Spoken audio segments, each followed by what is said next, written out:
سیلاب نے پاکستان میں بڑی تباہی مچائی، دنیا کو مدد کے لیے آگے آنا ہوگا۔ وزیر اعظم شہباز شریف کا شنگھائی تعاون تنظیم کے سربراہی اجلاس سے خطاب۔ شہباز شریف نے پاکستان میں امن کو افغانستان میں امن سے مشروط قرار دیا۔ کہا افغانستان کو نظر انداز کرنا بہت بڑی غلطی ہوگی۔ وزیر اعظم نے کہا کہ پاکستان میں سیلاب موسمیاتی تبدیلیوں سے آیا، گلوبل وارمنگ میں پاکستان کا حصہ 1% سے بھی کم ہے۔ وزیر اعظم کی موسمیاتی تبدیلیوں کے حوالے سے مستقبل میں منصوبہ بندی کی بھی اپیل۔ منصب سنبھالنے کے بعد وزیر اعظم شہباز شریف کی چینی صدر سے پہلی ملاقات۔ شہباز شریف نے شنگھائی تعاون تنظیم کے سربراہی اجلاس کے موقع پر چینی صدر سے ملاقات کی۔ دونوں رہنماؤں کے درمیان ہونے والی ملاقات میں دو طرفہ تعلقات کے تمام پہلوؤں کا جائزہ لیا گیا۔ چینی صدر نے وزیر اعظم شہباز شریف کو عملیت پسندی اور کارکردگی کی حامل شخصیت قرار دیا۔ دوسری جانب وزیر اعظم شہباز شریف اور ترکیہ کے صدر رجب طیب ایردوان کے درمیان بھی ملاقات ہوئی۔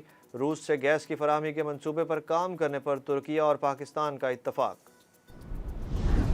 قوم سوال کر رہی ہے، پاکستان کے خلاف سازش کون کر رہا ہے؟ چیئرمین پاکستان تحریک انصاف عمران خان کی حکومت پر کڑی تنقید۔ ٹویٹر پیغام میں کہا کہ امپورٹڈ حکومت معیشت کے زوال کو روکنے میں ناکام رہی۔ امپورٹڈ حکومت بغیر کسی سمت کے چل رہی ہے۔ حکومت نے صرف ایک اور NRO کے لیے اپنے مقاصد حاصل کیے۔ انہوں نے کہا کہ اقتصادی سروے میں ہماری اقتصادی کارکردگی کو ملک کی 70 سالہ تاریخ کی بہترین کارکردگی قرار دیا گیا۔ سیلاب متاثرین کے لیے ہر دن ایک آزمائش۔ سندھ کے سیلاب متاثرہ علاقوں میں بیماریاں پھیلنے لگیں۔ دادو کے سرکاری اور نجی اسپتالوں میں ایک دن میں 5000 سے زائد مریض رپورٹ ہوئے۔ ملک میں 24 گھنٹوں میں سیلاب کے باعث مزید 22 افراد زندگی کی بازی ہار گئے۔ ملک بھر میں آفت سے اموات کی تعداد 1508 ہو گئی۔ NDMA کے مطابق بلوچستان میں مزید 13، سندھ میں 8 جبکہ خیبر پختونخوا میں ایک شخص سیلاب سے جاں بحق ہوا۔ متعدد علاقوں میں اب بھی امداد نہ پہنچ سکی۔ جیکب آباد بیگاری کیمپ کے قریب متاثرین سیلاب نے امداد نہ ملنے پر احتجاج کیا۔ سندھ ہائی کورٹ نے الیکشن کمیشن کو 23 اکتوبر کو کراچی میں بلدیاتی الیکشن یقینی بنانے کا حکم دے دیا۔ سندھ ہائی کورٹ میں سندھ میں دوسرے مرحلے کے بلدیاتی انتخابات میں تاخیر کے خلاف درخواستوں کی سماعت ہوئی۔ عدالت عالیہ نے ہدایت کی ہے کہ ہمیں تحریری طور پر انتخابات کی یقین دہانی کرائی جائے۔ عدالت نے درخواستوں کی سماعت 25 اکتوبر تک ملتوی کر دی۔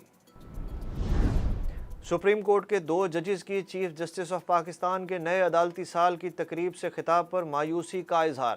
سپریم کورٹ کے سینئر جج جسٹس قاضی فائز عیسیٰ اور جسٹس سردار طارق مسعود نے چیف جسٹس کو ایک مشترکہ خط میں لکھا کہ انہوں نے جو کچھ کہا اس سے کہیں زیادہ تھا جو انہیں کہنا چاہیے تھا۔ عدالتی سال کے آغاز پر چیف جسٹس کی تقریر نے ہمیں حیران اور مایوس کیا۔ وہ اپنی تقریر میں سپریم کورٹ کے فیصلوں کی وضاحت اور ان پر ہونے والی تنقید کی صفائیاں دیتے رہے۔ تقریر کا محور آئندہ عدالتی سال کے حوالے سے ادارے کی ترجیحات اور ہمارا لائحہ عمل ہونا چاہیے تھا۔ افواج پاکستان نے شہباز گل کے خلاف شکایت نہیں کی، مزید جیل میں رکھنا، ٹرائل سے پہلے سزا دینا ہوگا۔ اسلام آباد ہائی کورٹ کا تفصیلی فیصلہ جاری۔ شہباز گل کی دوبارہ جسمانی ریمانڈ کے خلاف اپیل سپریم کورٹ میں سماعت کے لیے منظور کر لی گئی۔ سپریم کورٹ نے حکومت اور تفتیشی افسر کو نوٹس جاری کر دیے۔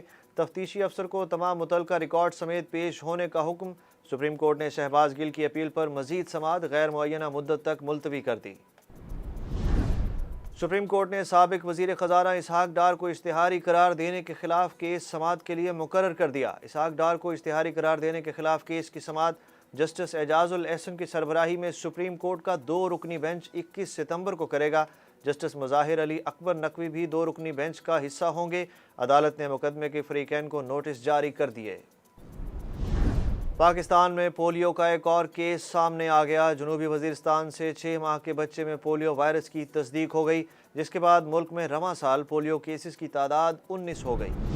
روپے کی گراوٹ 11ویں روز بھی نہ رک سکی۔ انٹر بینک میں ڈالر 1 روپے 12 پیسے مہنگا ہوا۔ دن کے اختتام پر قیمت 236 روپے 84 پیسے رہی۔ اوپن مارکیٹ میں ڈالر 241 روپے پر بند ہوا۔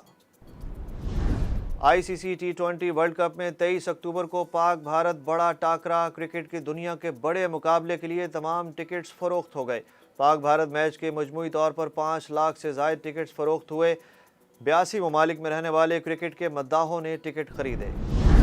بھارت کے گوتم اڈانی دنیا کے دوسرے امیر ترین انسان بن گئے۔ فوربس کی نئی فہرست میں گوتم اڈانی نے دنیا کے امیر ترین افراد کی فہرست میں برنارڈ آرنولڈ کی جگہ چھین لی۔ گوتم اڈانی کی دولت کا تخمینہ $155.5 بلین لگایا گیا ہے۔ امیر ترین لوگوں کی فہرست میں سب سے اوپر ٹیسلا کے مالک ایلن مسک ہیں۔